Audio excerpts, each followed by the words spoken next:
ကျမတို့ဒီကနေ့အစီအစဉ်တွေအစားပြုဖို့ရန်အတွက်အရင်ဆုံးအသက်တာတွေကိုပြန်ပြီးတော့စက္ကန့်အနှံ့စေချင်ပါတယ်လို့နော်ဒီကနေ့ praise and worship မှာအစ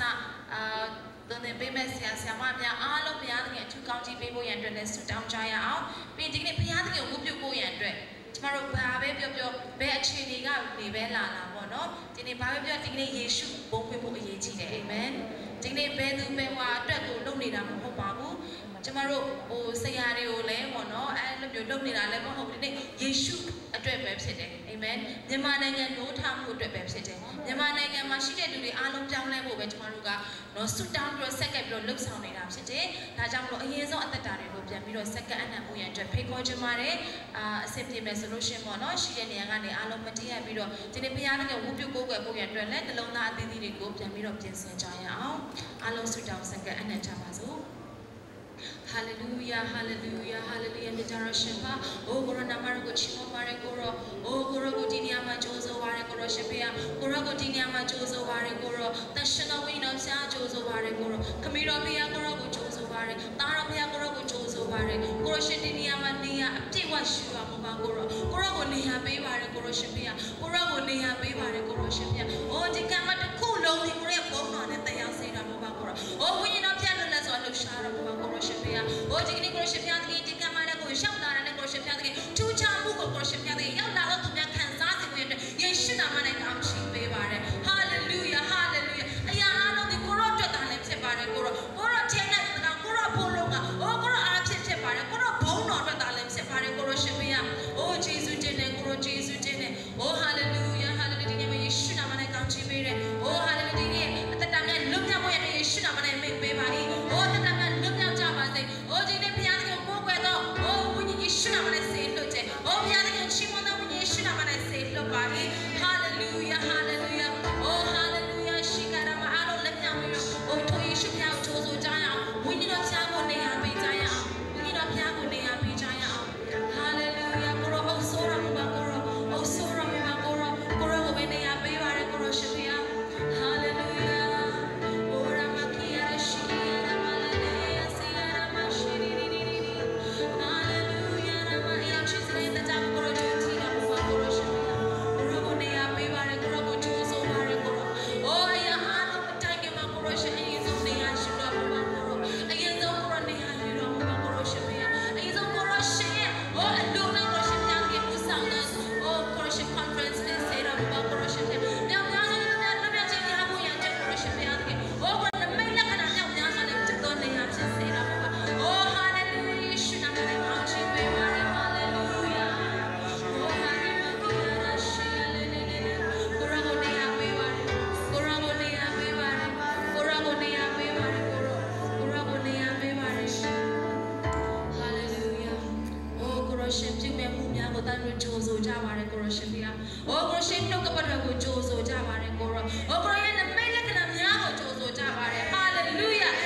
She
ချင်းစီအသက်တာတယ်ကိုရရှင်အဖဖေက always အမှုပြုနေပြီဖြစ်တော့ကြောင့်ကျေးဇူးတင်တယ်ဒီကနေ့ကိုရရှင်အဖဖေကကိုရနှုတ်ကပတ်တော်အသက်အရာကိုရရှင်မျောလင်းလင်းနှုတ်ကပတ်တော်ပြုပြင်ခြင်းတကိုးတွေဒီကနေ့ကျွန်တော်ခံစားတော့နေရဖြစ်စေ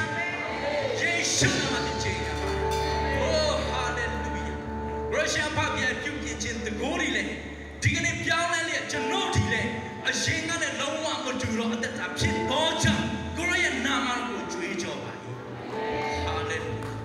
ဒီကနေ့ဓမ္မပြနိုင်တဲ့ကြီးတော့အမှုကိုတာ၍ဖြစ်ဖို့မြည်ဖြစ်တော့ကြောင်းကျေးဇူးတင်တယ်ဒီကနေ့ကျွန်တော်ဒီနေရာမှာရပ်နေပါပါဗျာတာ၍အသုံးပြုတော့ပါပါတယောက်ချင်းစီအသက်တာအသုံးပြုတော့ပါပါဟာလေလုယာရှေးရောက်ခရစ်ဝင်ကျမ်းအခန်းကြီး9ထဲမှာ38နှစ်လုံးအနာရောဂါဆွဲတဲ့သူရဲ့အသက်တာထဲမှာယေရှုကအကြည့်ရှုကြွလာတဲ့အခါမှာမိတ်ဆွေ38နှစ်လုံးအနာရောဂါဆွဲတဲ့သူတယောက်ဘုရားသခင်နှမျောတယ်ဆိုရင်ဒီကနေ့ဒီနေရာမှာရက်နေတဲ့လူတွေဘုရားသခင်ကျွန်တော်ကိုနှမျောနေတာဖြစ်တယ်မိတ်ဆွေနောက်တရတဲ့ဘုရားသခင်ရှေ့မှာကျွန်တော်ပြန်လဲတိုးဝင်ရဟာလေလုယာယေရှုကြားခြင်းတဲ့အရာတင်ချမ်းမှခြင်းသလားလို့မေးတဲ့အခါကျွန်တော်ကိုရေကန်ထဲကိုပြစ်ချမဲ့သူမရှိပါယေရှုကြားခြင်းတဲ့စကားအရာမဟုတ်ဘူးမိတ်ဆွေကျမ်းမှခြင်းသလားကျမ်းမှခြင်းပါလေဆိုတဲ့စကားပဲဖြစ်တယ်ဒီကနေ့တယောက်ချင်းစီရဲ့အသက်တာထဲမှာ38နှစ်လုံးရဲ့အသက်တာအားဖြင့်ဘုရားသခင်ကသူ့ရဲ့တည်င်းစကားသူ့ရဲ့အမှုကိုဆောင်ရွက်တယ်ဆိုဒီကနေ့ကျွန်တော်ရဲ့အသက်တာဒီကနေ့ဒီနေရာမှာရက်နေတဲ့လူတယောက်ချင်းစီရဲ့အသက်တာအပြင်ဘုရားကြီးကြီးတော့အမှုကိုတာရွဖြစ်လို့မှဖြစ်တယ် Hallelujah Praise the Lord Hallelujah ကျွန်တော်တို့ကိုရွေးနှုတ်တဲ့အရှင်ကအသက်ရှင်လို့ဖြစ်တယ် Hallelujah Praise the Lord Praise the Lord Hallelujah Oh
Amen. Are you ready? Say it to me, okay. Ready?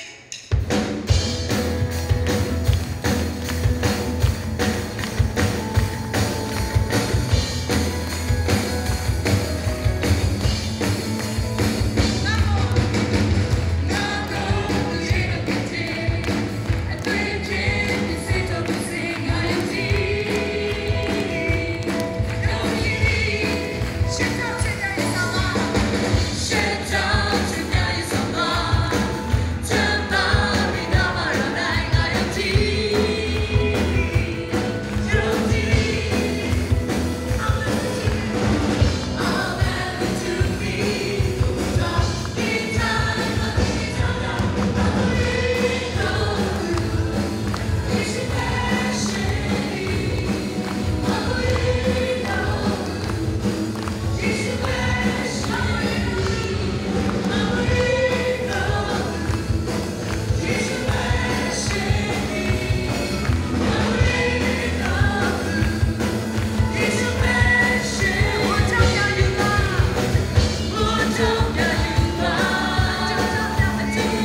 Dr. John Andrews ဖြစ်ပါတယ်သူအနေနဲ့ကြတော့ပေါ့နော်ကျမတို့ဒီမြန်မာနိုင်ငံကိုကြတော့2008တုန်းကသူပထမဦးဆုံးချိန်ရောက်လာခဲ့တယ်အဲ့ဒါပြီးသူပုံမှန်တစ်နှစ်တစ်ခါအများနဲ့မြန်မာနိုင်ငံကိုအလွန်ချစ်တဲ့သူဒီကိုမရောက်လာခင်ကတည်းက2008တုန်းကမရောက်လာခင်ကတည်းကဖခင်ကသူ့မြန်မာနိုင်ငံအတွက်နှိုးဆော်ခဲ့တာဖြစ်တယ်ဆိုတော့အဲ့မြန်မာပြည်အတွက်သူဆုတောင်းခဲ့တာဖြစ်တယ်2008မှာသူပထမဦးဆုံးချိန်ရောက်တယ်ရောက်တဲ့အခါမှာကျွန်မပေါ့နော်တရားသခင်သူ့အားဖြင့်ပေါ့နော်ကျွန်တော်တို့ရဲ့အသင်းတော်မှာ Grace အသင်းတော်မှာသူမြောက်များစွာကောင်းချီးဖြစ်ပါတယ်လို့သူဒီနှုတ်ကပတ်တော်မှာအင်မတန်မှကောင်းမွန်စွာဟောတဲ့ဆရာဖြစ်တယ်ဆိုတော့သူရဲ့ပံ့ပိုးပေးမှုကြောင့်လည်းကျွန်တော်တို့အများကြီးလူငယ်များအနေနဲ့ပေါ့နော်နှုတ်ကပတ်တော်မှာခိုင်ခန့်လာတာဖြစ်တယ်ဆိုတော့ကျွန်တော်တို့ Grace လူငယ်တွေနှုတ်ကပတ်တော်မှာခိုင်ခန့်တယ်ဆိုတာဒီဆရာကြီးကြောင့်လည်းအများကြီးပါပါတယ်လို့ဆိုတော့ဒီကနေ့ကျွန်တော်တို့ရဲ့Youth Alive ပေါ့နော်အစီအစဉ်ကိုလာရောက်တဲ့အားလုံးကိုယေရှုနာမ၌ကြိုဆိုပါတယ်ဆိုတော့ဒီကနေ့ဘာပဲပြောနှုတ်ကပတ်တော်ကိုသွားရအောင်ဖခင်သခင်နေရာပေးရဆင်းသဖြစ်ပြီလားအာမင်အဆင်းသဖြစ်ပြီလားဆိုတော့အရင်ဆုံးเนาะမိမိရဲ့ရင်ဘတ်ပေါ်မှာလက်ကိုတင်ကြရအောင်ဒီကနေ့ဒီနှုတ်ကပတ်တော်ကိုခံယူကြရအောင်အာမင်အားလုံးဆက်ကဆုတောင်းကြရအောင်ဟာလေလုယာမြတ်တော်ရှင်ပါဒီနေ့ကိုရောပြုမဲ့မှုများကိုကြိုးဆိုကြပါရယ်ကိုရောရဲ့နှုတ်ကပတ်တော်ကိုတိုင်းပြကြိုးဆိုကြပါရယ်ကိုရောရှင်ဖေဟာကိုရောရှင်ပြုမဲ့မှုများကိုကိုရောရှင်ဖျားတဲ့တိုင်းပြလိုချင်တောင်းတပါရယ်ကိုရောဒီနှလုံးသားရဲ့စာငတ်မှုတောင်းတမှုကိုကိုရောကိုပဲဖြည့်ဆည်းပြီးပါကိုရောရှင်ဖေဟာကိုရောကိုယ်တိုင်ပဲဖြည့်ဆည်းပေးတော်မူပါကိုရောရှင်ဖေဟာဒီကနေ့တိုင်းပြရဲ့အားနဲ့ချက်နေရာမှာကိုရောရှင်သည်အားကြီးတော်မူသောကြောင့်ယေရှုတင်တဲ့ဒီနှုတ်ကပတ်တော်နဲ့တပည့်လမ်းဆန်းရသောခွင့်ကိုပေးသနာတော်မူပါနှုတ်ကပတ်တော်နဲ့တပည့်အားဖြစ်ရသောခွင့်ကိုပေးသနာတော်မူပါနှုတ်ကပတ်တော်နဲ့တပည့်နိုးထရသောခွင့်ကိုကိုရောရှင်ဖျားတဲ့ပေးတော်မူပါဒီနှုတ်ကပတ်တော်နဲ့ကိုရောရှင်ဖျားတဲ့အသက်တာများပြောင်းလဲဖို့ရန်ကြောင့်ကိုရောရှင်ဖျားတဲ့ပြုလုပ်တော်မူပါအိုးကိုရောရှင်ချိန်တိုင်းနဲ့တကြားလုံးစုံကိုစက္ကန့်အနန္တကမှာတပါးသီတော်သားတော်သခင်ယေရှုရဲ့နာမကိုသာအမြဲပြုဆုတောင်းစက္ကန့်အနန္တကြပါရပါအာမင်အာမင်ဆိုတော့အခုချိန်မှာနှုတ်ကပတ်တော်ကိုဝင်ငါမယ်ဆရာကြီးကိုအားလုံးလက်ခုပ်တီးပြီးကြိုဆိုကြရအောင်ကျေးဇူးတင်ပါတယ်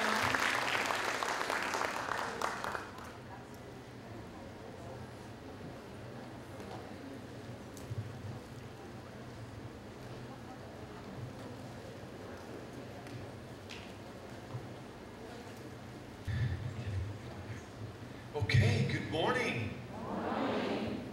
It's good to be here in Myanmar again.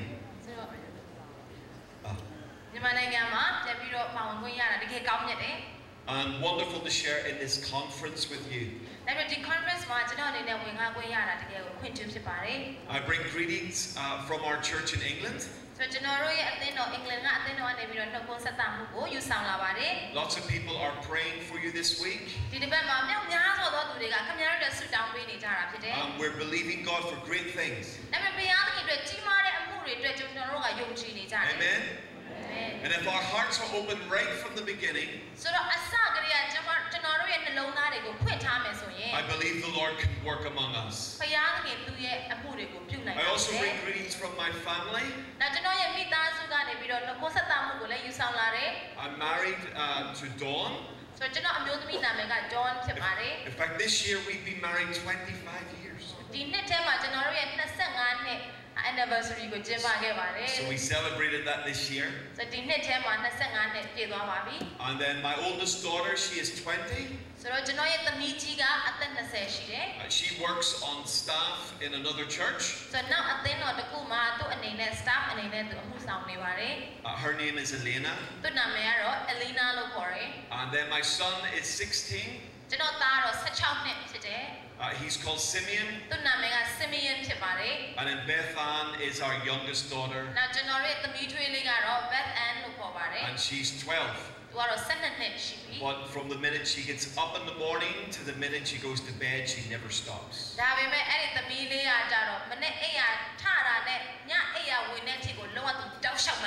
She's just filled with energy. If we could plug my daughter into the network, we could run all of the electricity for Yangon.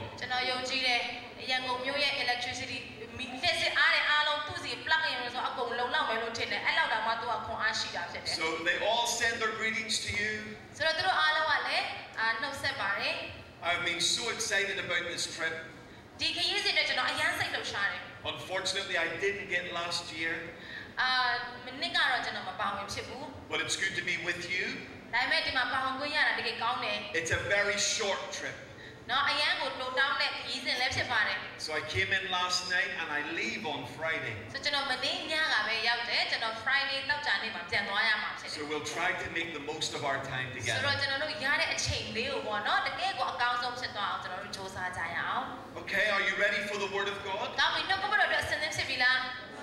I believe God has already made up His mind what He wants to do this week.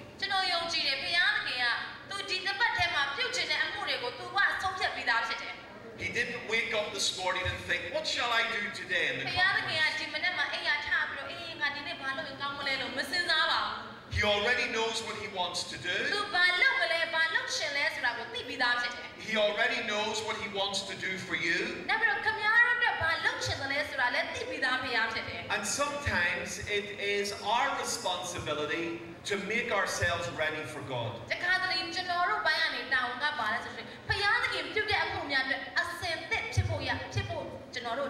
And so right at the beginning of this conference, I know we have worshiped God and we've had prayer, but I would like to pray one more prayer over you, so that each of us are ready to receive whatever God wants to do this week.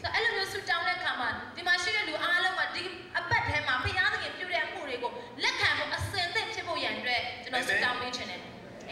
Why don't you stand with me? And I just want you in a symbolic action to lift your hands to the Lord while I pray. Lord Jesus, we invite you to come and be at the center of this conference.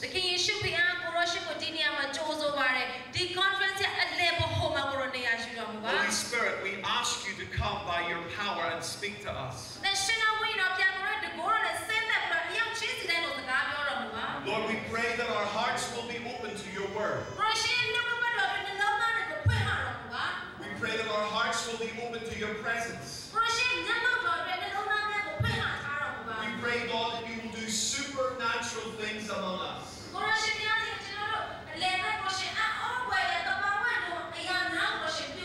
We ask, oh God, that lives will be transformed, that bodies will be healed,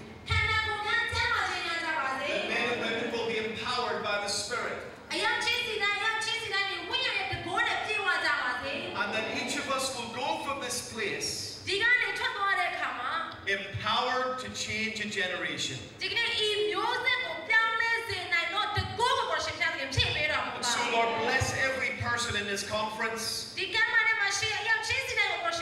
May your grace and your mercy be on every one of them. May our hearts be open and receptive to your presence.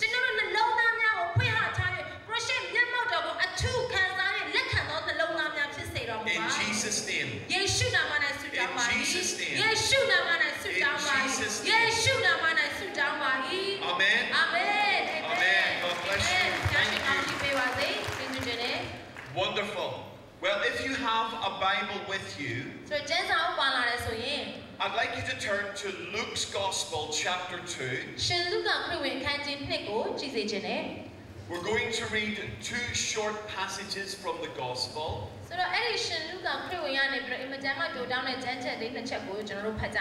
The first one is chapter 2, verse 41 to verse 52. And then we'll just read two verses from the next chapter. So that's Luke chapter 2, verse 41. And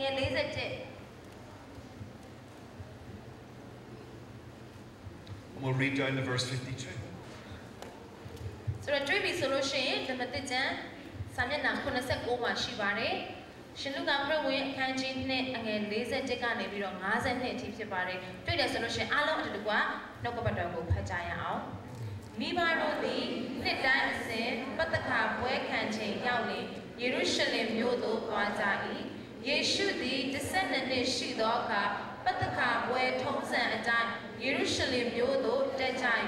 ပွဲနေ့ရဲ့လွန်ပြီးမှမိဘတို့သည်ပြန်ကြလေသူငယ်ယေရှုသည်ယေရုရှလင်မြို့၌နေရစ်လေ၏ယောသန်နှင့်မေရောသည်ထိုအကြောင်းကိုမသိ၍အပေါင်းပေါ်စုထဲမှသူငယ်ပါသည်ဟုစိတ်ချင်နှင့်တနေ့ခရီးသွားမိလျှင်အဆွေအမျိုးအတိကျွမ်းတို့ရှာ၍မတွေ့တော့ခါယေရုရှလင်မြို့သို့ပြန်၍ရှာကြ၏သူငယ်မူကားဗိမာန်တော်၌ဆရာများအလယ်မှထိုင်၍